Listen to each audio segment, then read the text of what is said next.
kita bisa membuat tarian kita sesuai dengan judul atau tema acara.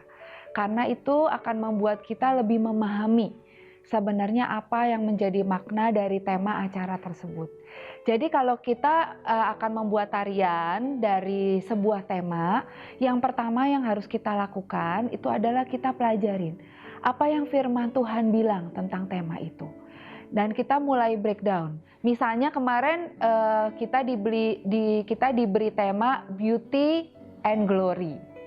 Di situ kita mulai pelajari Beauty and Glory itu apa. Ternyata Beauty and Glory itu adalah pakaian imam. Tuhan menyebut pakaian imam dengan Beauty and Glory.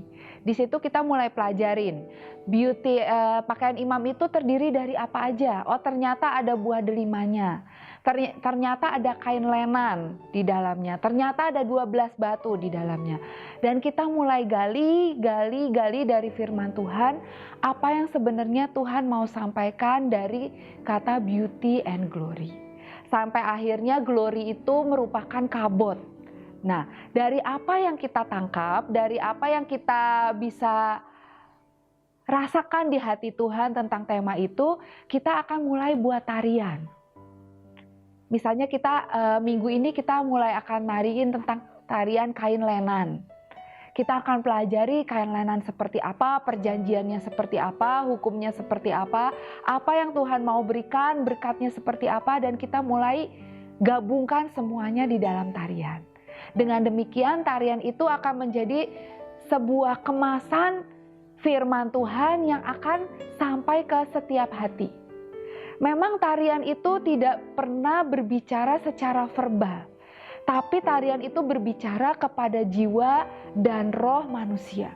Tarian itu menjadi sebuah stempel di mana Tuhan akan berkata, jadilah kehendakmu di bumi seperti di surga.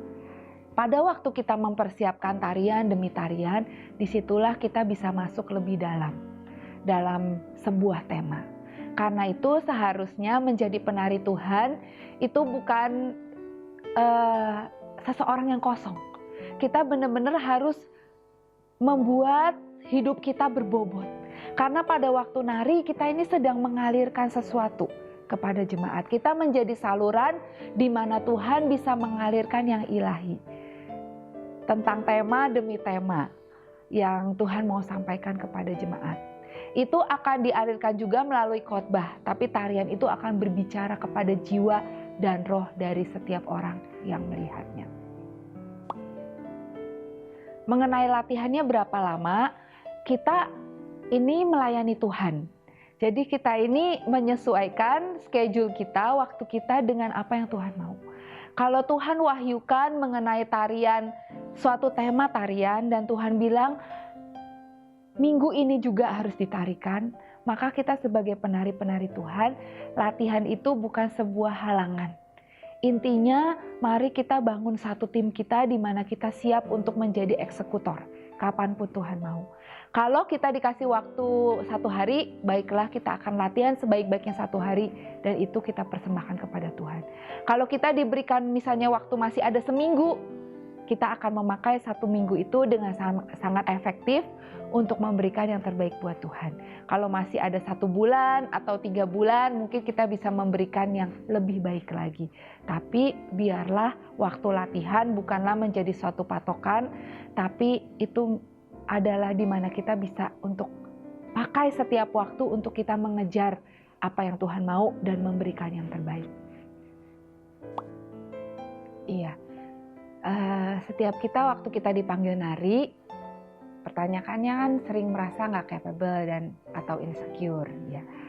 Waktu saya dipanggil Tuhan untuk nari, saya juga tahu hidup saya nggak capable ya. Tadi saya udah cerita bahwa kaki saya sempat sakit, ada artritis dan semuanya.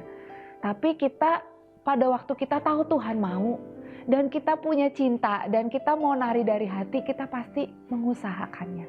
Jadi waktu kita ngerasa kita nggak capable, ayo kita mulai latihan. Kita mulai melatih diri kita. Sampai kita tuh bisa jadi wadah yang Tuhan pakai untuk masuk dalam pelayanan tarian. Dimulai dari mana? Dimulai dari berlatih. Dimulai dari latihan bersama dengan tim kita. Terus kemudian mungkin kalau kita merasa nggak capable di dalam secara roh, kita juga bisa bangun roh kita dengan mulai ambil waktu lebih banyak untuk berdoa, membaca Alkitab, menyembah Tuhan, mempelajari apa sih yang ada di hati Tuhan tentang tarian, apa yang ada di hati Tuhan tentang penyembahan. Dan itu kita terus angkat di hadapan Tuhan. Sampai kita bisa jadi wadah, kita bisa jadi alat yang Tuhan pakai masuk dalam pelayanan tarian. Ya waktu kita merasa nggak capable dalam tarian, tapi kita mau banget. Karena di hati kita ada cinta, di hati kita ada panggilan Tuhan yang sangat kuat untuk kita menari menyembah. Maka kita bisa mulai dengan melatih tubuh kita untuk latihan tarian, gerakan, dan membuat tubuh kita lentur sampai kita tuh bisa menjadi wadah yang dipakai oleh Tuhan untuk menari dan menyembah Tuhan. Kalau seringkali kita merasa insecure, kita harus tahu bahwa itu datangnya bukan daripada Tuhan. Tuhan itu sangat ingin pada waktu kita nari, kita itu bisa menikmati tarian itu. Kita bisa menikmati yang namanya menari untuk Tuhan. Kita bisa menikmati pada waktu kita menari, kita mengenal hatinya, kita memandang matanya, dan kita menerima setiap kode yang Tuhan mau berikan. Itu yang ada di hati Tuhan. Ya, jadi aku mau bagikan dari Kolose 1 ayat 16, ini berkata, karena di dalam Dialah telah diciptakan segala sesuatu yang ada di surga dan yang ada di bumi, yang kelihatan dan yang tidak kelihatan, baik singgasana maupun kerajaan, baik pemerintah maupun penguasa, segala sesuatu diciptakan oleh Dia dan untuk Dia. Jadi dari ayat ini kita tahu bahwa tarian itu juga diciptakan oleh Tuhan. Karena firman-Nya berkata, karena di dalam Dialah telah diciptakan segala sesuatu. Jadi segala sesuatu termasuk tarian enggak? Iya, termasuk tarian. Segala sesuatu sudah diciptakan di dalam Dia. Artinya di dalam Tuhan sendiri itu diciptakan tarian. Tuhan menciptakan tarian dari dirinya sendiri. Jadi pada waktu kita mempertanyakan tarian itu diciptakan oleh Tuhan atau oleh manusia ya, kenapa di dunia ini sangat banyak tarian yang menentang Tuhan, gitu kan pertanyaannya. Jadi sebenarnya tarian itu diciptakan oleh Tuhan sendiri. Tapi pada waktu iblis dibuang dari surga, malaikat jatuh itu dibuang dari surga, dia tahu bahwa tarian itu sangat punya kuasa. Dia tahu banget tarian itu buat apa di surga. Dia tahu benar banget bahwa tarian itu akan membukakan alam roh. Dia tahu banget tarian itu membuka pintu berkat. Dia tahu banget bahwa tarian itu mempunyai kuasa. Karena itu pada waktu dia dibuang ke bumi, dia menciptakan tarian demi tarian di tempat di mana mereka terbuang. Kita tahu kan ya bahwa di 34 provinsi ini ada tarian. Dan seringkali tarian-tarian daerah itu mereka harus mengisi cawan istilahnya ya. Mereka harus mengisi cawan dengan apa? Mungkin ada yang dengan berpuasa 40 hari 40 malam. Ada yang penarinya harus mutih, artinya cuma makan nasi putih. Mereka itu harus bayar harga sampai tubuh mereka itu bisa diisi dengan kuasa-kuasa kegelapan. Sehingga pada waktu mereka menari, mereka itu bisa mempunyai kekuatan-kekuatan yang tidak dipunyai oleh kekuatan manusia biasa. Kita tahu ya ada tarian reog yang dia harus pikul beban di atas kepalanya itu sekitar 50 kilo lebih. Atau aku nggak tahu lah berapa kilo, tapi itu benar-benar sesuatu yang berat banget dan itu nggak bisa dilakukan oleh orang biasa. Kita tahu bahwa iblis buat perjanjian juga dengan tarian demi tarian. Kita tahu ada tarian yang namanya kuda lumping, itu sampai makan kaca. Nah, ada lagi tari-tarian di Sumatera yang berhubungan dengan kuasa-kuasa kegelapan. Tarian yang memanggil roh-roh nenek moyang. Di Sumatera Barat ada tarian yang namanya tarian Turuk Langgai. Itu tarian yang ditarikan hanya boleh oleh para sikere, atau itu adalah tarian dari dukun-dukun. Di mana pada waktu nari mereka itu tidak sadarkan diri, sehingga mereka itu nggak sadarkan diri, tapi mereka bisa nari dan tarian mereka itu akan menyembuhkan orang. Di seluruh dunia, bukan seluruh Indonesia, seluruh dunia punya tarian-tarian.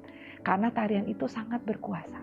Nah, apakah kita ini yang anak-anak Tuhan, yang pasukan-pasukan Tuhan, kita itu menyadari bahwa di dalam apa yang Tuhan ciptakan, itu tarian itu sangat punya kuasa, sangat punya power kalau kita mau menyatu dengan Roh Kudus. Kalau mereka dipenuhi dengan kuasa kegelapan, kita sebagai penari-penari Tuhan, kita wajib dipenuhi oleh Roh Kudus. Sehingga kita itu bisa menyampaikan apa yang daripada Tuhan. Kemudian di sini ditanyakan juga kan, apakah boleh sama Tuhan jika kita rancang tari-tarian itu sendiri? Pada waktu kita dipenuhi oleh Roh Tuhan, maka Tuhan akan mengalirkan setiap ide-ide dari surga untuk kita merancangkan tarian.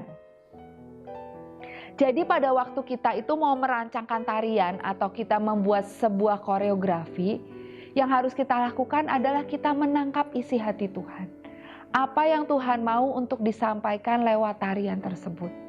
Apa yang Tuhan mau sampaikan lewat setiap gerakan.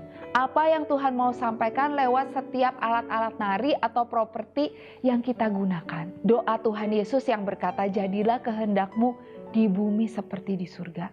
Maka Tuhan itu sangat ingin untuk memberikan kepada kita koreografi ilahi. Di mana yang kita tarikan itu di bumi kita menari seperti apa yang surga lakukan. Dan kita penari-penari Tuhan, mari kita nari bukan berdasarkan kemauan kita sendiri. Tapi kita tangkap yang dari Tuhan, kita tangkap yang firman Tuhan katakan, dan kita akan membuat apa yang di surga itu menjadi daging. Kita bisa menghafal gerakan dengan cepat. Salah satunya adalah kalau kita tahu artinya. Kalau kita tahu artinya, maka kita akan hafal gerakannya. Ya, jadi pada saat kita nari, mungkin kita bisa juga menghafalkannya dengan kata-kata lagu. Seringkali gerakan kita kan selaras dengan apa kata-kata yang ada di dalam lagu. Dan kalau kita bisa sinkronkan itu, kita bisa lebih mudah menghafal.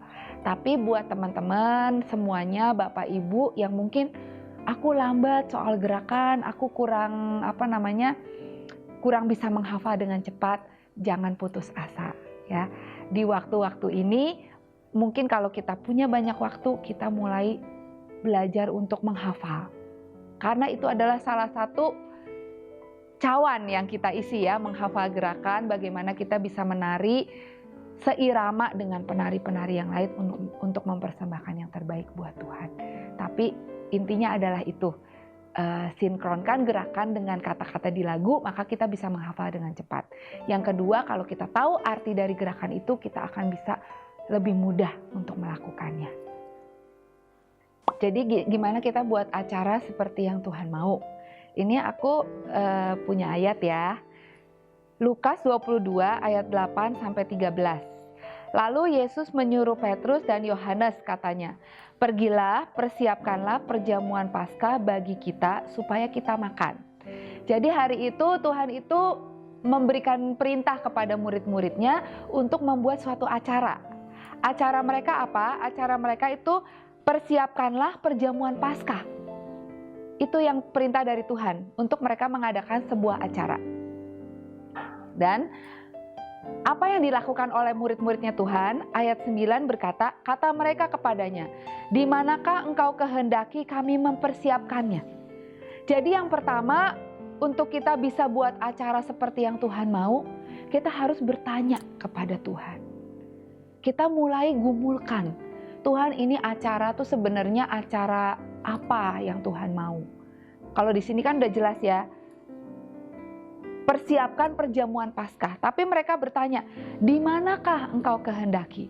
Jadi waktu Tuhan minta kita untuk buat acara, mari kita list pertanyaan sebanyak-banyaknya kepada Tuhan. Tuhan, apa yang Kau mau? Tempatnya di mana? Acaranya seperti apa? Targetnya siapa? Apakah anak-anak, pemuda, ibu-ibu, umum, apakah itu hamba-hamba Tuhan, apakah itu pemimpin-pemimpin kota, atau siapa yang Tuhan mau tuh acaranya gimana? Itu mulai kita gumulkan bersama dengan Tuhan. Kita mulai bertanya, Tuhan ini apa, itu mulai kita gumulkan. Dari situ kita bisa mulai menangkap apa yang Tuhan mau. Kemudian selanjutnya di ayat ke-10, Lukas 22 ayat 10, jawabnya, apabila kamu masuk ke dalam kota, kamu akan bertemu dengan seorang yang membawa kendi berisi air. Ikutilah dia ke dalam rumah yang dimasukinya. Jadi kadang-kadang Tuhan itu menjawab kita, itu bukan, kan pertanyaannya gini, di manakah engkau menghendaki kami mempersiapkannya? Tuhan itu nggak bilang di Bandung atau di Jakarta, tapi Tuhan itu pengen untuk kita bisa melihat tanda-tandanya. Kita bisa melihat, kita bisa dengarkan petunjuk Tuhan, dan kita bisa melihat apa yang Tuhan sediakan. Karena gini, apabila kamu masuk ke dalam kota, berarti yang harus dilakukan apa pertama? Murid-muridnya harus masuk ke dalam kota. Berarti mereka bukan ke desa. Di situ udah ada petunjuknya ya. Kamu akan bertemu dengan seorang yang membawa kendi berisi air. Seringkali Tuhan akan bilang kamu akan ketemu dengan si A. Atau Tuhan bilang hubungi si A. Itu merupakan sebuah tanda atau jawaban Tuhan. Dan dikatakan ikutilah dia ke dalam rumah yang dimasukinya. Jadi pada waktu kita tanya sama Tuhan, seringkali Tuhan bukan memberikan A, 1 harus begini, 2 harus begini. Tapi ikuti petunjuknya. Maka kita akan mendapatkan clue-clue di mana tanda demi tanda, di mana Tuhan itu yang Tuhan mau. Ayat 11, dan katakanlah kepada tuan rumah itu, guru bertanya kepada kamu, di manakah ruang tempat aku bersama-sama dengan murid-muridku akan makan Paskah. Jadi Tuhan udah kasih tanda, pertama kamu akan ketemu dengan seorang yang membawa kendi berisi air. Yang kedua, kamu akan bertemu dengan, dan katakanlah kepada tuan rumah itu. Artinya yang kedua, dia akan bertemu dengan tuan rumah. Jadi mungkin itu bukan kita harus ketemu sama satu orang. Dari satu orang akan ketemu orang berikutnya, akan ketemu orang berikutnya, itu yang dinamakan divine connection. Ada sebuah koneksi ilahi, hubungan ilahi yang Tuhan sebenarnya sudah rancangkan. Tinggal bagaimana kita bisa mendengarkan Tuhan, mengikuti petunjuknya, menemukan orang-orang yang tepat, sehingga kita bisa menangkap lebih utuh lagi apa yang Tuhan mau untuk sebuah acara. Ayat 12, lalu orang itu akan menunjukkan kepadamu sebuah ruangan atas yang besar, yang sudah lengkap. Disitulah kamu harus mempersiapkannya. Jadi sebenarnya dari pihak Tuhan, untuk sebuah acara itu Tuhan sudah siapkan lengkap. Seperti tadi ya, pertanyaan sebelumnya kan, gimana tarian itu diciptakan oleh siapa sih? Sebenarnya siapa yang bikin tarian? Demikian juga untuk acara. Kalau Tuhan mau sebuah acara, sebenarnya Tuhan itu sudah menyiapkan sesuatu itu sangat lengkap. Tapi bagaimana kita ini yang mempersiapkan acara bisa menemukan pasal demi pasal, petunjuk demi petunjuk, dan kita terus terkoneksi dengan Tuhan, akhirnya sampai kita bisa menemukan di mana Tuhan itu sudah menyiapkan sebuah ruangan atas yang besar yang sudah lengkap. Jadi sebenarnya untuk kita mempersiapkan suatu acara, Tuhan itu sudah mempersiapkan dengan sangat lengkap. Tinggal gimana kita bisa menemukannya, gitu. Itu adalah langkah awal di mana kita bisa membuat suatu acara tepat seperti yang Tuhan mau. Ya. Terus kemudian bagaimana cara dapat ide-ide kreatifnya? Ide-ide kreatif itu kan Tuhan kita itu Allah Elohim. Artinya Tuhan yang menciptakan dengan sangat kreatif. Jadi kita bisa mendapat ide-ide kreatif. Yang pertama, kita berdoa dan kita tanya Tuhan, kita baca Alkitab, dan kemudian Tuhan akan memberikan ide. Tapi kita juga bisa untuk mulai search, belajar dari orang-orang yang sudah pernah membuat acara yang punya nilai-nilai serupa. Kita bisa belajar dari orang-orang tertentu. Kita bisa belajar dari YouTube tentang event-event seperti apa.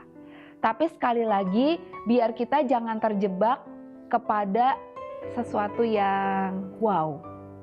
Tapi dari setiap acara temukan intinya, apa yang Tuhan mau. Arahkan semuanya pada inti yang Tuhan mau. Ide-ide kreatif kita mungkin itu hanya sebagai alat untuk membawa orang demi orang, jemaat demi jemaat untuk masuk dalam inti apa yang Tuhan mau. Jangan kehilangan intinya pada waktu kita menemukan aksesoris-aksesoris yang indah. Jangan kehilangan intinya pada waktu kita menemukan sesuatu yang wow, tapi selalu masuk dalam intinya. Seperti dalam firman ini, ayat 13 berkata, "Maka berangkatlah mereka dan mereka mendapati semua seperti yang dikatakan Yesus kepada mereka. Lalu mereka mempersiapkan Paskah." Jadi murid-muridnya ini udah diberi petunjuk semuanya oleh Tuhan sebelum mereka pergi. Dan ternyata pada waktu mereka berangkat, mereka mendapati semua tepat seperti yang dikatakan Yesus kepada mereka. Jadi apa yang Tuhan katakan itu adalah inti dari semua apa yang kita buat. Jangan pernah bergeser karena kita melihat yang lebih wow. Mungkin jangan bergeser karena aksesoris. Jangan bergeser karena kata orang. Ikuti kata Tuhan. Ikuti kata pemimpin kita. Dengan demikianlah kita bisa melaksanakan tepat seperti yang Tuhan mau. Untuk kita bisa mengatur sebuah acara yang efektif dan efisien, kita harus membangun sebuah tim. Tim ini adalah orang-orang yang bisa bekerja sama dengan baik, orang-orang yang bisa menerima perintah dan mendengar dengan baik untuk kita bisa setiap apa yang kita lakukan di dalam mempersiapkan acara ini maupun di dalam acaranya itu bisa sinkron dan tepat seperti yang Tuhan mau. Nah, kita harus pertama adalah melihat kekuatan setiap orang dan menempatkan setiap orang itu di bidangnya masing-masing dan sesuai dengan kekuatannya. Jangan paksakan ikan untuk naik pohon gitu, tapi jangan suruh burung itu untuk berenang gitu istilahnya ya. Jadi tempatkan setiap orang itu di tim kita sesuai kekuatannya masing-masing. Dan bagaimana supaya itu bisa efektif dan efisien. Seringkali untuk mengatur sebuah acara itu seringkali kita terjebak dengan yang namanya idealis. Atau sebuah acara yang terbaik harus ada ini dan semuanya. Tapi pada waktu kita mau mengatur suatu acara, kita harus list, kita punya apa aja. Apa aja yang kita bisa gunakan untuk acara itu. Mari kita coba manfaatkan yang terbaik dari apa yang ada. Jangan kita terhenti karena apa yang tidak ada, tapi kita pakai apa yang ada untuk membuat semuanya menjadi efektif dan efisien. Jadi dari sisi perlengkapan kita pakai semuanya apa yang ada dengan sangat efektif dan efisien, tapi dari sumber daya manusianya mari kita bangun tim seberapa kita bisa dan kita persembahkan kepada Tuhan.